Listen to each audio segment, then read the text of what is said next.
Hello guys! Hello water sign, hello Pisces, Scorpio, and Cancer. Alamin natin ang daily tarot reading mo sa araw na ito. It's Thursday,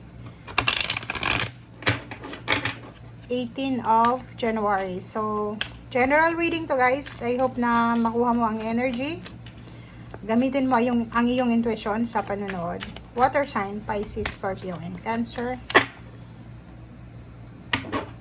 Kumuha tayo dito ng isa. Okay, retard.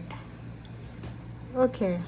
So, sa araw na ito, if may appointment ka or mayroon kang gustong gawin, or parang sinasabi ng baraha, if may gusto kang puntahan, yun, appointment, 6 balance, kailangan mong maging mas maaga kasi pwedeng malate ka. So, yun ang pinaka-message sa'yo sa araw na ito. Okay.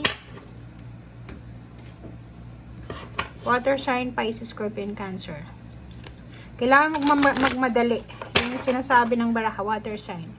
Balanse. Kung halimbawa maaga yung appointment mo, kailangan mong maging maaga din gumising. And if malayo yung pupuntahan mo, sasakay ka ng tren, ng bus, ng eroplano, dapat maging maaga ka daw.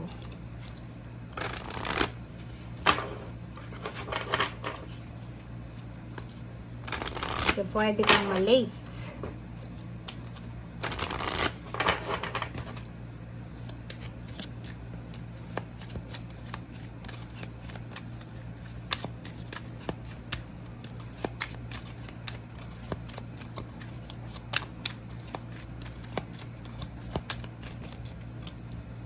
Okay.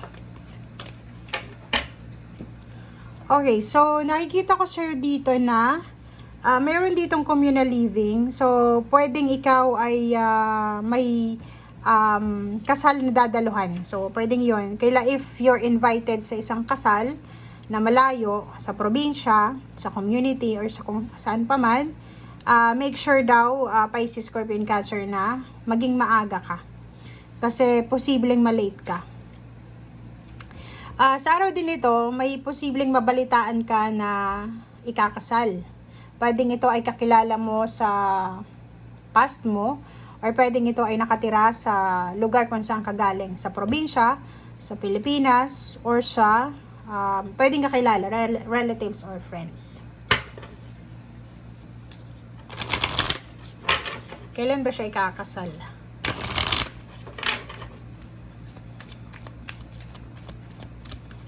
Meron din dito ang water sign, Pisces, Scorpio, and Cancer. Mag-asawa sila, mag-live-in partner, mag-boyfriend, girlfriend, na posibleng nagbabalak sila na tumira sa probinsya or sa malayong lugar sa mga ingay, sa gulo, sa usok, sa pollution.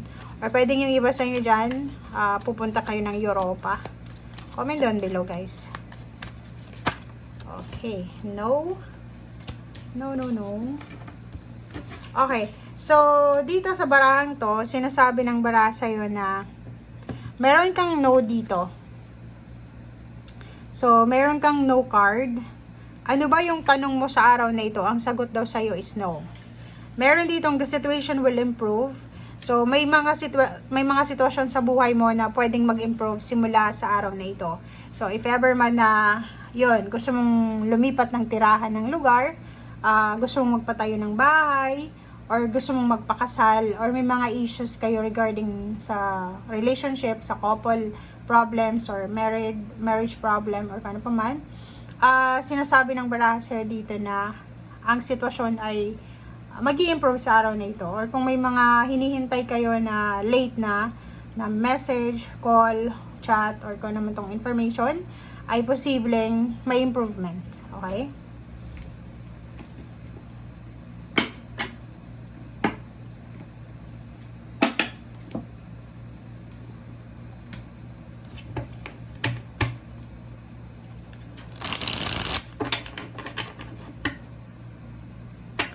Okay, water sign, Pisces, Scorpio, Cancer.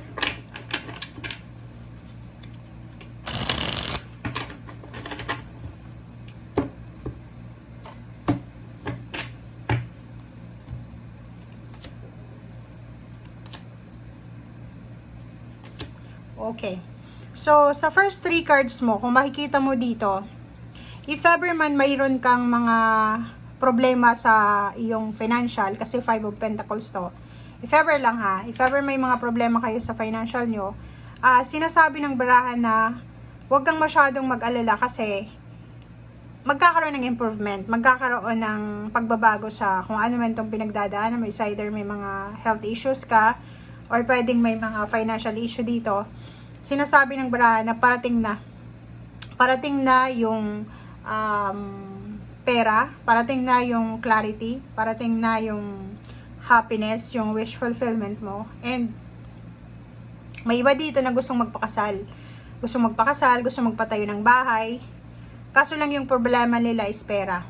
Dito sinasabi ng baraha, huwag kang mag-alala kasi etong plano mo na to, tungkol sa yung relationship, tungkol sa yung pamilya, may iba na gusto mag-travel, ay posibleng mag-i-improve ito. Okay? Parating na yung improvement and karmic justice. Nakikita natin dito na pwedeng yon may signing of contract dito eh. Comment down below if may ikakasal dito sa araw na ito, or magse-celebrate ng wedding anniversary, or pwedeng sa araw na ito is pipirma siya ng kontrata sa bagong tirahan niya, bagong sasakyan, or pwedeng makukuha niya yung visa, or kung nagre-renew siya ng passport.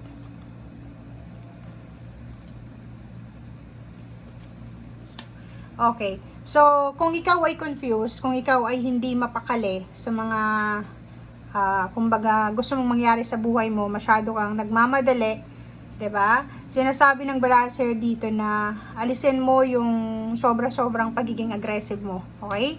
Huwag mong pagdudahan ng kakayahan mo. Huwag mong pagdudahan ng sarili mo.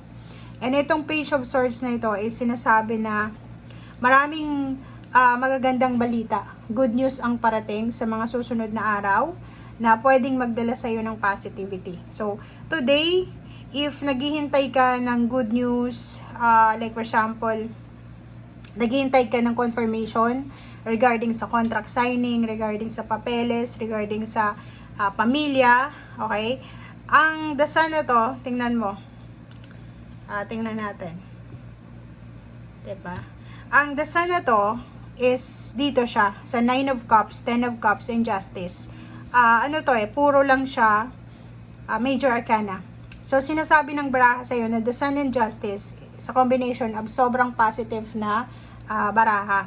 So, kung ano man ito na hinihintay mo sa araw na ito ay ibibigay ito sa'yo. Karmic justice to Yung kung ano man itong emotional happiness, positivity, celebration, victory and success, relationship man or family life, financial life, deserve mo daw ito. Okay? And sa ilalim niya, 9 of Swords, kailangan mo nang umalis sa situation na nagpapahirap sa'yo. Kailangan mo nang baguhin yung mindset mo. Alisin mo yung mga negativity, alisin mo yung pagdududa sa sarili mo, magtiwala ka sa sarili mo, kasi parating na kung makikita mo dito, parating na yung pagbabago sa buhay mo, parating na yung kontrata, parating na yung hostesya, parating na yung happiness, parating na yung celebration, complete family. Etong 10 of Cups na to, is celebration to May isi-celebrate ka sa araw na ito. Sobrang ligaya to, sobrang kaligayahan to ng dalawang taong nagmamahalan. Pamilya. So, paki-comment sa comment section. After mo mapanood to, and since it's a Thursday reading siya, comment down below kung ano yung natanggap mong magandang biyaya or magandang balita sa araw na ito na kailangan nyong ipag-celebrate. Okay? Thank you guys. Bye!